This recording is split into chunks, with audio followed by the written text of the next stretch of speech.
आप सभी को हिंदी दिवस की शुभकामनाएं। हमारी राजभाषा, हमारी राष्ट्रभाषा यदि कोई है तो वो हिंदी है। हम गलती से इसे मातृभाषा बोल देते हैं। मातृभाषा नहीं है ये राष्ट्रभाषा है, ये हमारी राजभाषा है। मातृभाषा वो है जो हम अपने घरों में बोलते हैं। जैसे मैं मेवाड़ी हूँ, मेरी माँ से सीखी हुई जो भाषा है वो मेवाड़ी है, वो मातृभाषा है। लेकिन मेरी अगर राष्ट्र कोई भाषा है तो वो हिंदी है। हिंदी मूलतः हिंदी का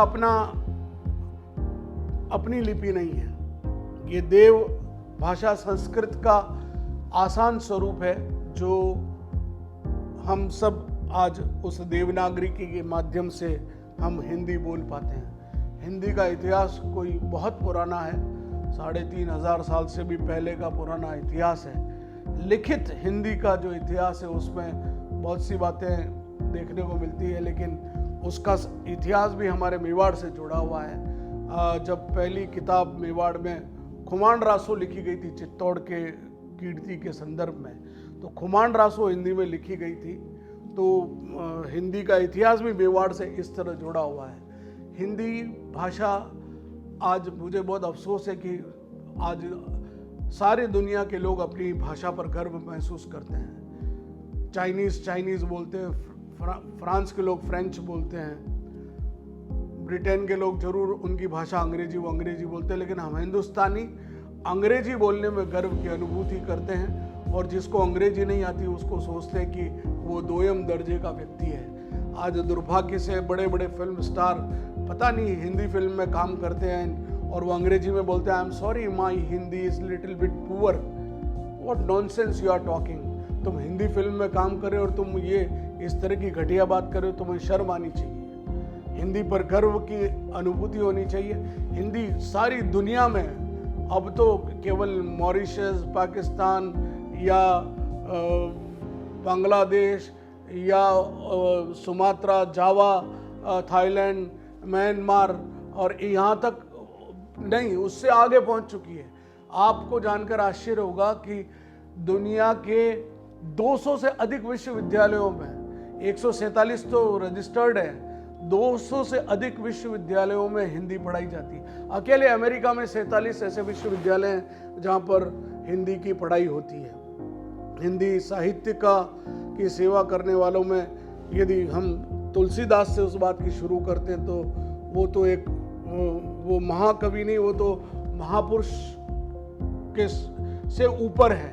वो भगवान के चरणों में बैठे हुए वो पुरुष हैं जो स्वयं भगवत्ता को उपलब्ध हो गए। लेकिन आधुनिक हिंदी के इतिहास में भारतीय हिंदू हरिश्चंद्र का नाम आपने सुना हो, वो इस आधुनिक हिंदी के जनक माने जाते हैं। हम इतिहास में से उन लेखकों की बात करें तो आज मुंशी प्रेमचंद को कौन नहीं जानता। क्या कहानी लिखते थे मुंशी प्रेमचंद। मुंशी प्रेमचंद की बूढ़ी काकी कहानी आज भी जब मैं पढ़ता हूँ तो मेरे आंखों से आंसू आ जाते हैं। वो बूढ़ी काकी जब जूठे पत्तलों में से एक एक चीज चुनकर खाती है तब हृदय चीर कर बाहर आ जाता है कि हमने अपने बुजुर्गों के साथ कैसा व्यवहार किया है। ये आधुनिकता की सच्चाई है। जब नमक का दरोगा, ईमानदारी के और सच्चरित्र की बात मुंशी प्रेमचंद उस समय कर लेते थे, हमको लगता है कि वो कितने समकालीन थे। चंद्रधर शर्मा गुलेरी की, उसने कहा था, क्या अनुभूति है, कितनी संवेदना है उस कहानी में। आप अंदाज लगाइए। जब आप नीरज की कविताएं पढ़ते हैं, गोपाल दास नीरज की कविताएं जब आपके सामने आती है, आपको लगता है अंदर का दर्द, अंदर की मिठास, प्रेम का वो स्पंदन निकल कर बाहर आ रहा है। ऐसे अनेक मूर्धन्य जयशंकर प्रसाद से लेकर मैथिली शरण गुप्त से लेकर राष्ट्र कवि रामधारी सिंह दिनकर से लेकर हरिवंश राय बच्चन की आप क्या भूलूं क्या याद करूं, उनकी जो आत्मकथा है उसको पढ़ने की आप जरूरत है। आधुनिक कवियों में, आधुनिक लेखकों में कमलेश्वर जैसे अनेक लोग हैं, या निर्मल वर्मा जैसे साहित्यकार रहे। उन्होंने अपनी रिपोर्टाज जिस ढंग से लिखा उसको पढ़ते ही हमारे रोंगटे खड़े होते हैं। गुलजार साहब हिंदी फिल्मों के गीत लिखते हैं लेकिन उनकी कविताएं मन को छूती है। लगता है बिल्कुल सामान्य भाषा, एक बच्चे की सी भाषा पकड़कर जब वो लिख देते चड्डी पहन के फूल खिला है, तो कितना लगता है ये कितनी सिंपल सी बात को कितने अच्छे ढंग से कह दी गई है। और फिर गंभीरता की बात हो तो दिल ढूंढता है फिर वही फुर्सत से रात दिन। तो हिंदी साहित्य बहुत श्रेष्ठ साहित्य का सृजन निरंतर जारी है। महाकवि तुलसीदास के इस महान कार्यों के बीच में मैंने भी हिंदी में, मैं अंग्रेजी साहित्य का आदमी हूँ वैसे, लेकिन मैं अध्ययन हिंदी का ज़्यादा करता हूँ। मैंने तुलसीदास जी की बरवे रामायण, ये नाम ही आपने बहुत कम लोगों ने सुना होगा, मैंने अब तक जिनसे पूछा उन्होंने किसी ने नहीं सुना। मैंने बरवे रामायण का काव्यात्मक रूपांतरण किया है, रामचरितमानस का किया है, श्रीमद् भगवत गीता का पूरा काव्यात्मक रूपांतरण लॉकडाउन में बैठकर किया है।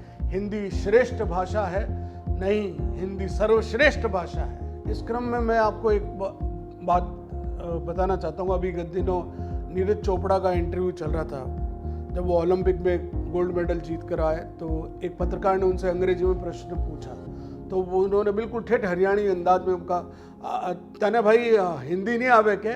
तो पत्रकार सतपका गया कि तुमको हिंदी आती है तो हिंदी में प्रश्न करो ना, मैं हिंदी में जवाब दूंगा। तो ये एक उदाहरण है कि एक गोल्ड मेडलिस्ट अपने देश की भाषा पर गर्व करता है।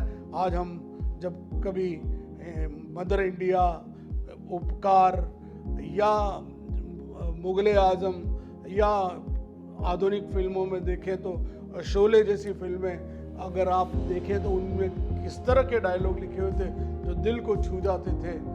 हम हिंदी के प्रति सम्मान बढ़ाएं, जो लोग हिंदी समझ सकते हैं उनसे हिंदी में बात करने में शर्म न करें, हिंदी पर गर्व करें। यही हिंदी दिवस की मेरी ओर से शुभकामनाएं।